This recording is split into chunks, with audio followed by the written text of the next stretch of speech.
Jésus, et nous disons tous comme un seul homme, merci Seigneur Jésus-Christ. Merci Seigneur Jésus-Christ. Amen. Acclamons très fort pour la gloire du Seigneur.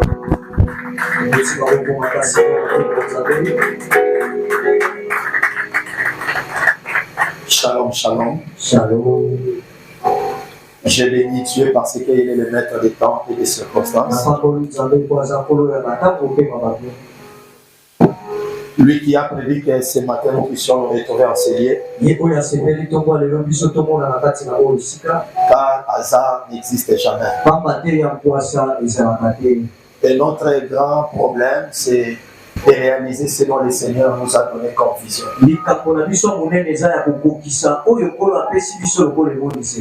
Tout début n'est pas encore facile.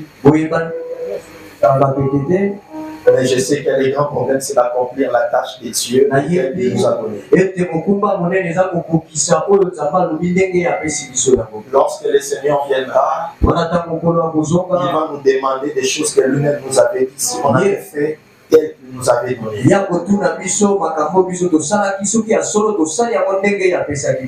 Voilà, nous disons à Dieu merci pour ce programme. Amen. Amen. Et la deuxième des choses, j'aimerais remercier aussi tous les hommes de Dieu que le Seigneur a sélectionnés pour ce programme.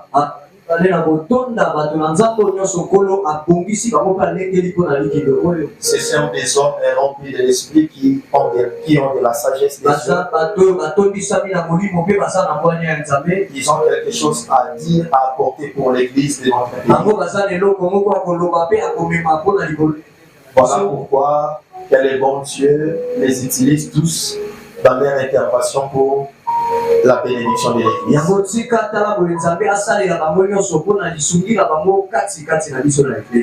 Alléluia. Amen. Et je m'en veux aussi remercier tous les hommes de Dieu que nous avons travaillé ensemble pour piloter ces programmes.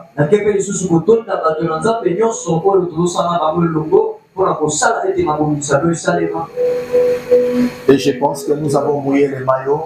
On a mis la main dans la pâte pour que ces assises aient lieu. Voilà pourquoi Dieu aussi les bénit. Se souviennent aussi de leur ministère. Amen. Amen. Et je m'en veux aussi dire merci à la présence de tout et chacun parmi nous. On n'a pas tout fait bien aidé pour vivre comme ça, hasard comme ça, mais on a fait ça pour que vous veniez enfin de partager ce dont le Seigneur nous a donné.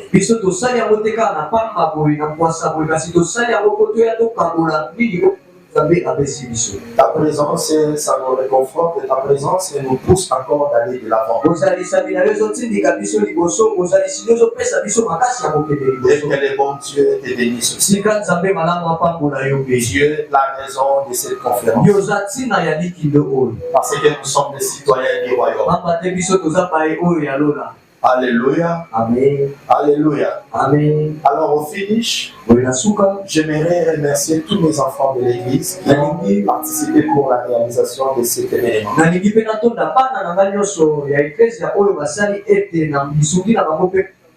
Nuit et jour, on était ici, on priait Dieu. Et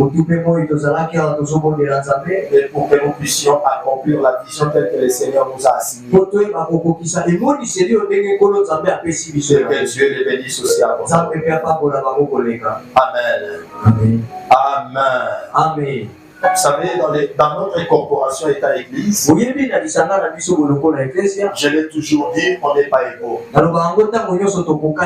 y a des pères. Alléluia. Amen.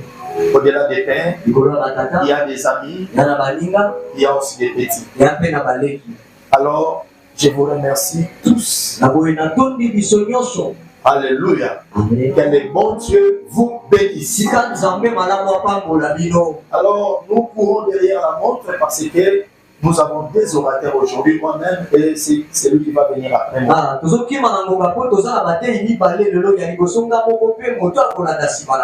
La personne qui va venir après moi, il est là, c'est le prophète Maya Jeanne.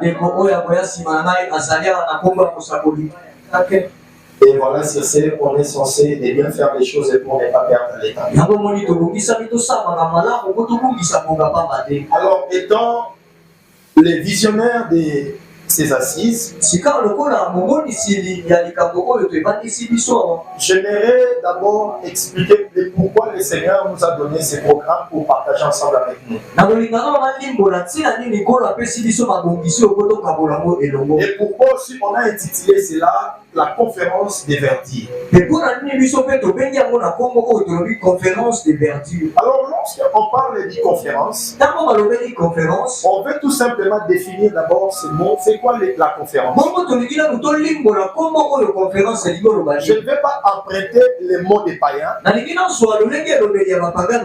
vais être biblique. Et je vais parler par rapport à la nouvelle alliance. Je ne vais pas emboîter les pas de l'ancienne alliance, mais je prends directement la nouvelle alliance. Dans la nouvelle alliance, nous voyons la première conférence qui a eu lieu dans l'Acte chapitre 15.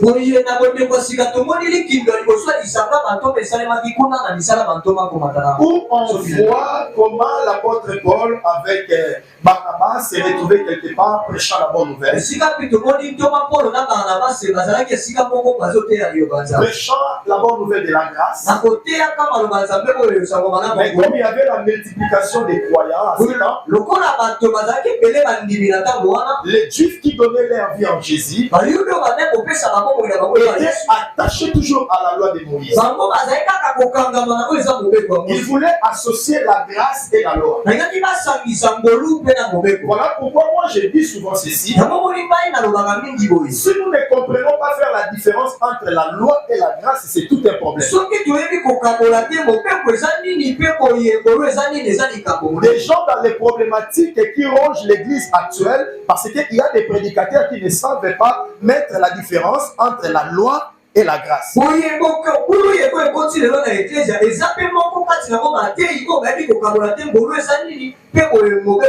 À ce temps-là, alors les Juifs qui donnaient leur vie en Jésus ne comprenaient pas la grâce, voulaient que lorsqu'on donnait la vie en Christ, et qu'on puisse encore ajouter la circoncision de la chair.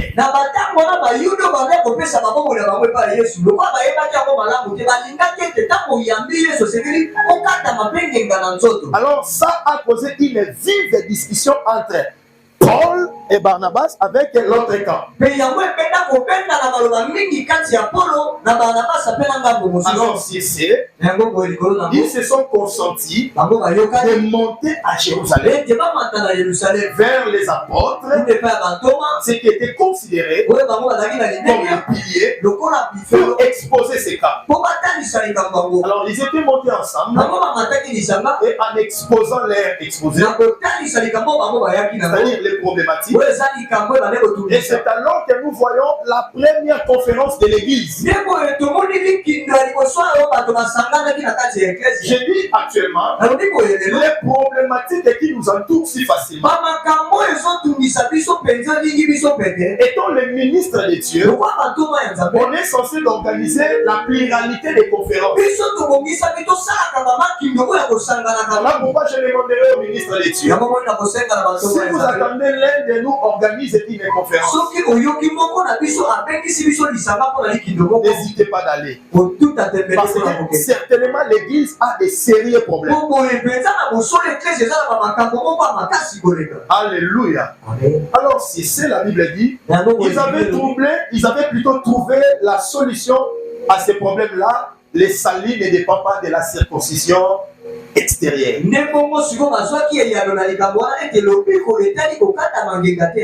Ah, par là, je comprends qu'à chaque fois il y a une problématique, il faut se réunir, s'asseoir tout autour pour parler de ces sujets.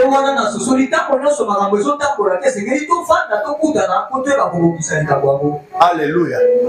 Alors, si nous constatons si les choses qui se passent Dans notre église actuellement dans les pays, on doit s'asseoir.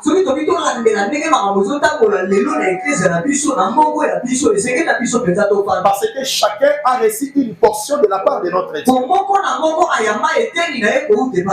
Je suis contre pour ceux-là qui pensent qu'ils ont la totalité de la connaissance. L'apôtre Paul lui-même a dit, l'apôtre par excellence, il a dit, on a reçu une portion. On connaît une partie, on prophétise aussi par partie. Personne ne peut dire qu'il a la totalité de Dieu, c'est faux. Alors voilà, c'est ça, il faut s'asseoir toujours tout autour pour parler des sujets qui se passent dans l'église. Si réellement nous considérons que l'église c'est notre patrimoine, l'église c'est notre héritage, on ne peut pas seulement rester comme des spectateurs. Parce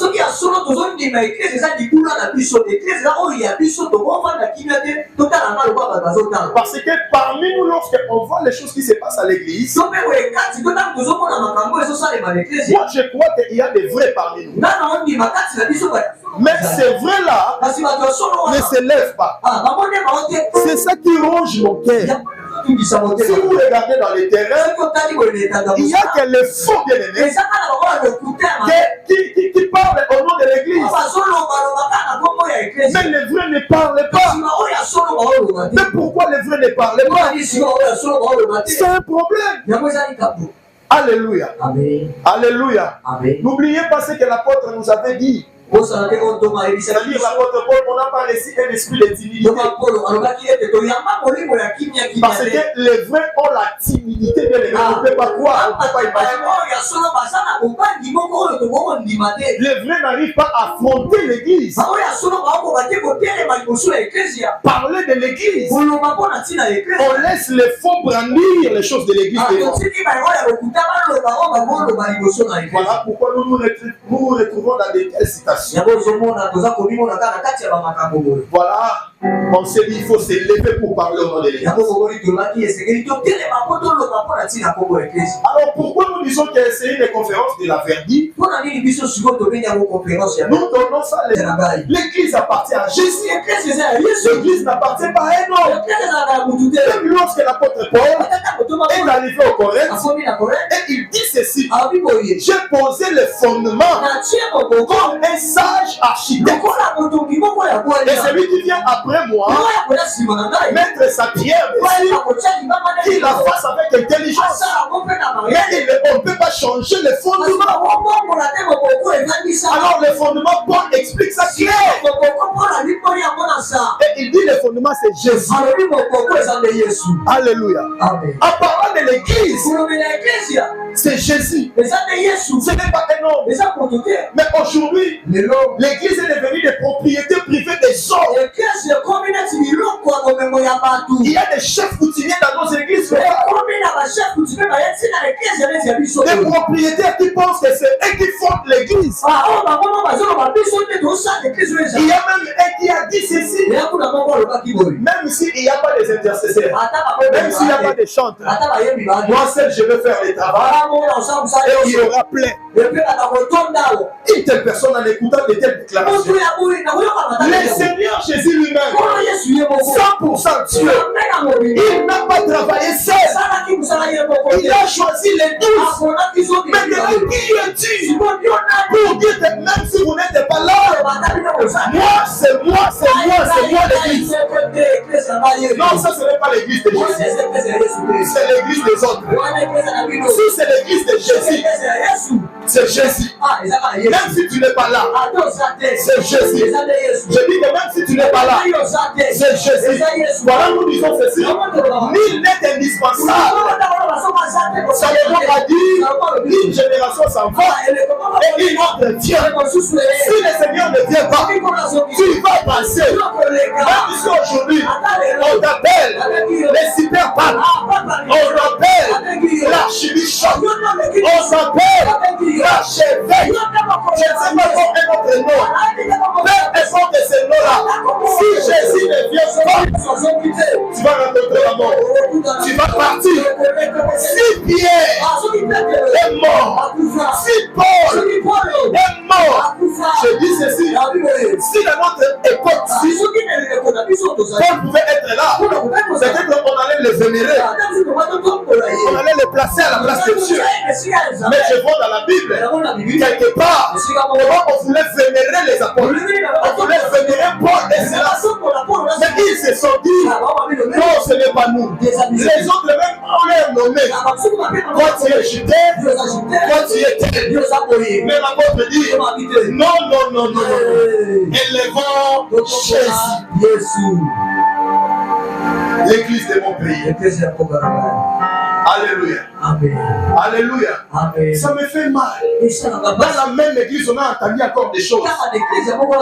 Quelqu'un qui est élevé, parce qu'on n'est pas là pour citer les noms. Quelqu'un qui est élevé qui dit ceci, c'est lui qui a l'église. Parce qu'il a l'église de 4 000, 5 000 personnes. Mais il appelle nos églises ici les églisettes. Parce que tu as 10 membres, parce que tu as 20 membres, tu n'as pas encore atteint le nom de l'église. Tu es encore une églisette. Et telle chose, lorsqu'on attend cela, peut-être que tu commences à avoir de l'inquiétude avec elle. Non, homme de Dieu, ce sont des déclarations fausses, absolument fausses. Alors il ne faut pas croire à cela. Qu'est-ce qu'on n'a pas entendu dans l'église de notre pays? Il faut encore quelqu'un a publié cela, a dit ça à haute voix. J'avais expliqué à un frère ceci. Je lui ai dit, vous me voyez avec le visage d'un chien. Mais je ne suis pas un chien. Dans cette affaire, je ne suis pas un chien. J'ai passé toute ma vie dans l'église. Aujourd'hui, j'ai des quarantaines d'âge. Alléluia. Amen. Donc vous me voyez avec le visage d'un petit. Mais je ne suis pas un petit dans ces choses. Je connais beaucoup. Il y a même quelqu'un qui est élevé. Une fois il a dit à cet homme-là, comment dans l'église du Congo, lui s'est comparé comme avec l'autre là s'est comparé comme Imana. Et il dit dans les stades, il y a seulement la place de CD. Vous les autres là, vous n'êtes pas des équipes. À ce temps-là, les hommes de Dieu commençaient à murmurer, commençaient à douter même de leur appel. Seigneur, est-ce que réellement tu nous as appelés? Non, non, non, non. Je t'ai dit bien aimé, c'est lui qui t'a appelé, c'est le même Dieu qui les a aussi appelés. Que personne mette une doute dans ton cœur pour tout bien aimé à ton ministère. Par rapport aux enjeux de l'air.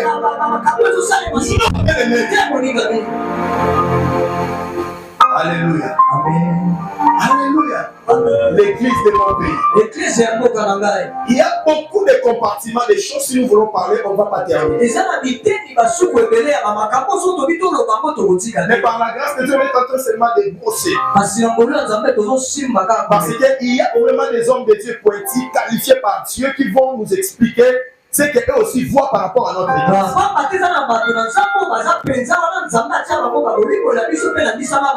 Mais à connaître les hommes de Dieu, dans chaque ville, dans chaque agglomération, il y a des réalités qui influencent aussi l'église. Si vous lisez Apocalypse chapitre 2, le verset 3, vous allez comprendre comment on adresse, on donne la lettre aux 7 églises de l'Asie. Mais dans chaque lettre, il y avait leur particularité des problèmes. La lettre à l'église d'Éphèse, à l'église de Smyrne, à l'église de Thyatire, à l'église de Philadelphie, à l'église de Laodicée, à l'église de Pergame. Alors chaque église raconte aussi leurs problèmes. Les problèmes d'Éphèse, ce n'est pas les problèmes de Pergame. Les problèmes de Thyatire, ce n'est pas les problèmes de l'autre église. Chaque ville avait ses réalités. Pourquoi nous parlons seulement de notre pays? Je vous donne un exemple. C'était vers 2000 églises. Alors, comme je ne cite pas les noms, mais un grand, permettez-moi, supportez-moi. Les langages que nous utilisons dans notre pays. Je ne sais pas aussi s'ils sont grands vraiment devant Dieu. Là, moi, je ne sais pas. Mais Dieu lui sait le ciel. Parce que je vois dans la Bible quelqu'un qui était grand. Mais parlant physiquement, il n'avait pas de choses. La Bible dit, parmi tous ceux qui sont nés de la femme, personne n'était plus grand que Jean. Mais si vous regardez sa manière de s'habiller, d'ailleurs la Bible déclare qu'il mangeait que des sauterelles et des lièvres. Sa table n'était pas garnie. Et il était dans le désert. Aujourd'hui, nous tous, nous avons tendance à bâtir nos églises là où il y a les gens. Les gens avaient réussi la mission de bâtir l'église dans le désert. Comprenez-moi. Alléluia. Alléluia. Et il était grand. Alors, cet homme étant grand par rapport à nous les humains, dans 2002, il a organisé une conférence.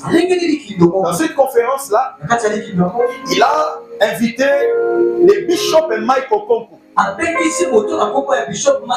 C'est lui, le bishop, c'est lui qui était comme le numéro 1 de l'église qui avait dans leur pays au Nigeria.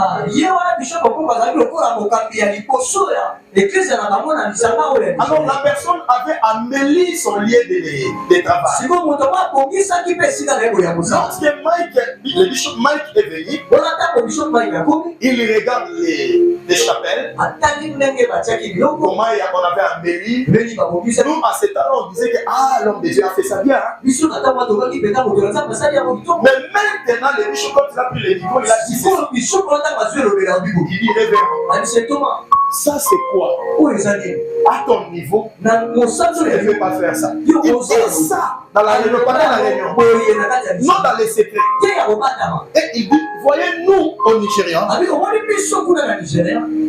nous sommes arrivés au temps, au moment où il faut faire des choses pour prouver que Dieu est vivant. Parce qu'il y a la concurrence entre les musulmans et les chrétiens. D'ailleurs, on ne fait pas l'évangélisation porte à porte des pères que si un chrétien entre dans la maison des musulmans, il serait tué.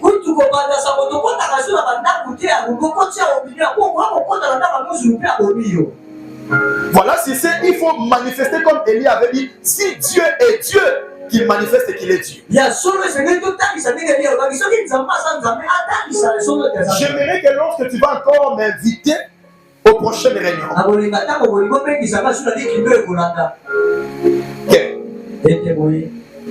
tu changes ce que je vois. Que je vienne voir que tu as déjà bâti un temple, quelque chose imposable pour l'église du Seigneur.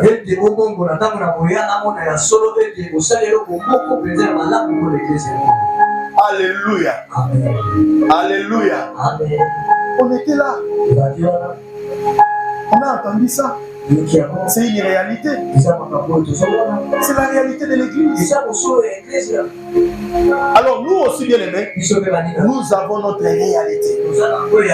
Mais parlons de Dieu par rapport à notre réalité. Si vous lisez, si j'ai une bonne mémoire, Nombre chapitre 24, le verset 15. Qu'est-ce qu'on dit là-bas? C'est Balaam qui parle. Balaam dit ceci: j'ai l'œil ouvert pour voir les choses que les autres ne voient pas la nuit. Moi je pense, un ministre de Dieu a aussi l'œil ouvert. Parce que tu ne peux pas être un ministre de Dieu et tu n'as pas l'œil. Sinon tu vas tomber dans ce que le Seigneur Jésus a dit. Un aveugle ne peut pas conduire un autre aveugle. Parce que le peuple est comparable comme des aveugles. Alors il faut qu'il y ait quelqu'un qui est là devant, qui voit, afin de conduire les autres. Mais si un ministre ne voit pas, il va conduire comment? Alors tous deux tomberont dans la fosse. Voilà si je dis ceci. Beaucoup de ministres de Dieu dans l'église du Seigneur, dans l'église de notre pays, sont des aveugles. Pourquoi je l'ai dit? Parce que les choses qui se passent, on ne peut pas rester la bouche bée. On ne peut pas rester sans dire un mot.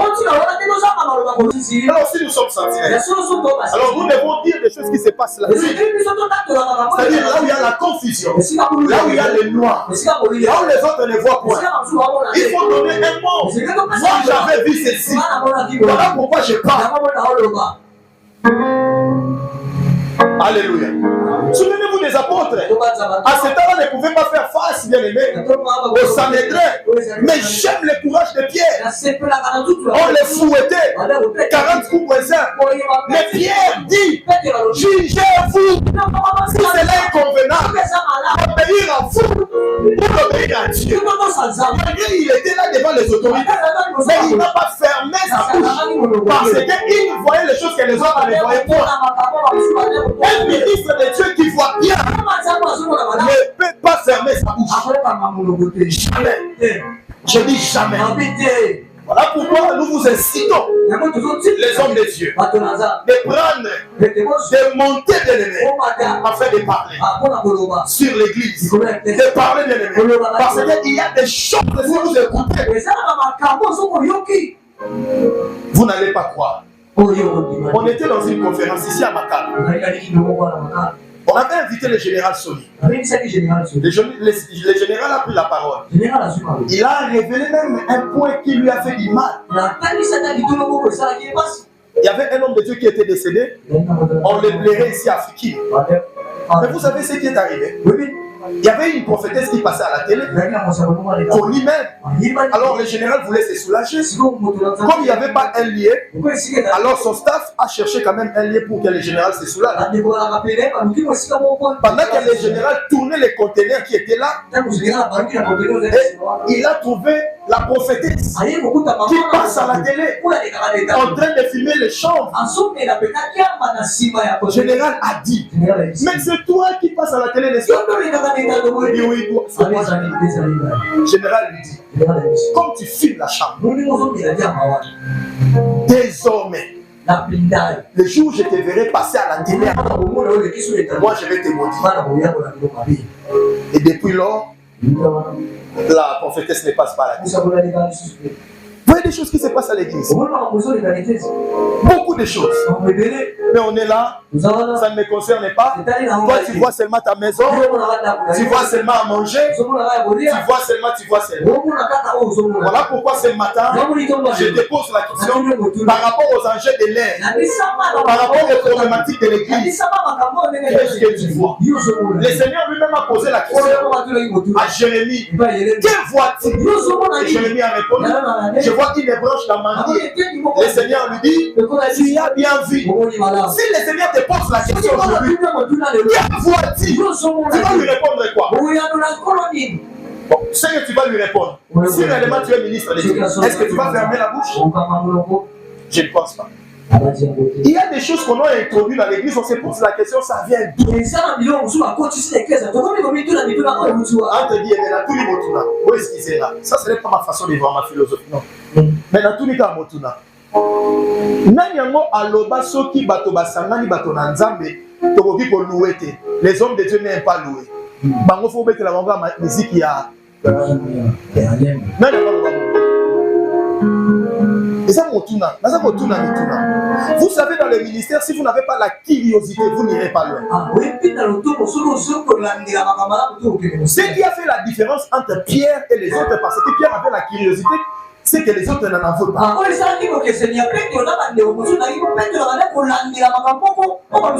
C'est à cause de lui nous avons la révélation de l'église. Toujours à cause de lui, nous savons que lorsque nous travaillons pour Dieu, Dieu ne va pas nous laisser comme ça. Il va prendre soin de nous. Parce qu'il avait posé la question. On a quitté tout, maintenant qu'est-ce que nous allons gagner? À part ça aussi, nous avons connu que le Seigneur avait maudit l'arbre qui était séché.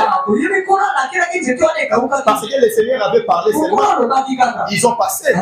Mais 2 jours après, lorsqu'ils sont arrivés à Sénat, c'est Pierre qui a dit, Seigneur, regarde, l'arbre que tu as maudit a séché. Donc on a compris que c'est Pierre qui nous a révélé que les déclarations qui sortaient dans la bouche de Jésus, c'était une malédiction. C'est toujours Pierre. Nous avons compris que le Seigneur avait défié bien aimé la loi des eaux. Parce que sur la terre, on a 4 forces bien aimées. Parmi les 4 bien aimés, nous avons l'eau. Mais pendant que le Seigneur défiait ça, parce qu'il a défié tous les 4 forces et il a sorti vainqueur. Mais quant à l'eau bien aimée, la Bible dit, pendant que le Seigneur venait marcher sur l'eau, dans la barque on criait fantôme, fantôme. Mais si Pierre n'avait pas ouvert sa bouche pour manifester sa curiosité, peut-être dans cette histoire, ça allait rester. Pendant qu'ils traversaient de l'autre côté, il y avait un fantôme qui était venu dans les racontes. Quand ils ont dit fantôme, le Seigneur a dit rassurez-vous, c'est moi. Maintenant, c'est Pierre qui a dit si c'est toi. Pardon. Alléluia. On a compris que ça, c'est Jésus à cause de Pierre. Donc, Pierre avait une curiosité plus que les autres. On doit avoir la curiosité. Parce qu'on a déjà infiltré les choses parmi l'église. Nous avons l'infiltration dans l'église. Si le maître lui-même, je m'atterris par ici, si le maître lui-même, ce jour-là, il n'a pas cédé, parce que le diable est venu, il a dit si réellement tu es le fils de Dieu, on donne à cette pierre d'échanger en paix. Le Seigneur lui dit, tu ne tenteras pas ton Dieu. Vous savez, cela veut dire quoi? Parce que le Seigneur avait bâti son église sur la pierre. Mais maintenant, le diable lui dit d'échanger l'église en paix. Donc, c'est-à-dire, nous venons à l'église à cause des paix. Mais le Seigneur a dit non, on ne peut pas changer l'affaire de l'église en paix. Mais changeons pas l'église au matériel. À cause de paix, à cause des choses, tu vas bien aimer l'héritage. Ne vendons pas l'héritage. Ne vendons pas l'héritage. Je dis ne vendons pas l'héritage. Supportons. Supportons bien aimé. J'ai aimé une personne qui a dit il n'y a rien de nouveau sous le soleil. Ne cherchez pas à prêcher d'autres choses que les anciens n'ont pas dit. Non. Les choses de Dieu, on répète ce que le maître a dit. Qu'est-ce que le Seigneur n'a pas dit? Il peut venir avec un autre évangile. On a une seule évangile. On va attendre encore 3. Tu veux encore parler 3. Restons bien avec ce que le Seigneur a dit. Répétons seulement ça. À l'intérieur, il y a la force. C'est Dieu qui convainc les cœurs. Est-ce que vous ne savez pas? Un simple mot, répondez-vous, ça peut bouleverser les mots. Est-ce que vous ne savez pas ça? Vous cherchez encore 3. Alléluia. Amen. Merci. Merci.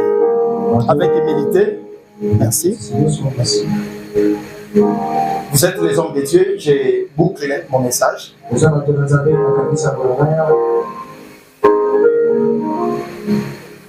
Allez méditer comme moi. Je suis en train de méditer. Ésaïe chapitre 2. Verset 2 à 5. Là-bas, on parle sur l'église. Comment tu vas placer l'église sur la haute ou les hauts sommets de la montagne? Malgré tout, autour, il y a des montagnes.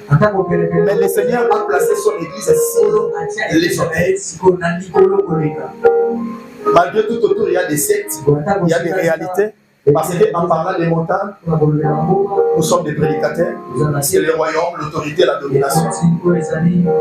Tout cela, le Seigneur a mis dans son église. Voilà pourquoi l'apôtre Paul a dit, c'est par l'église que le Seigneur a voulu faire connaître la sagesse infiniment variée dans l'église. On n'a rien à envier. N'enviez pas les païens. N'enviez pas les sectes. N'abandonnons pas les christianismes pour entrer dans le cabal. Ne changeons pas les choses. Mais restons sereins au pied du Seigneur. Et Dieu va nous bénir. Merci.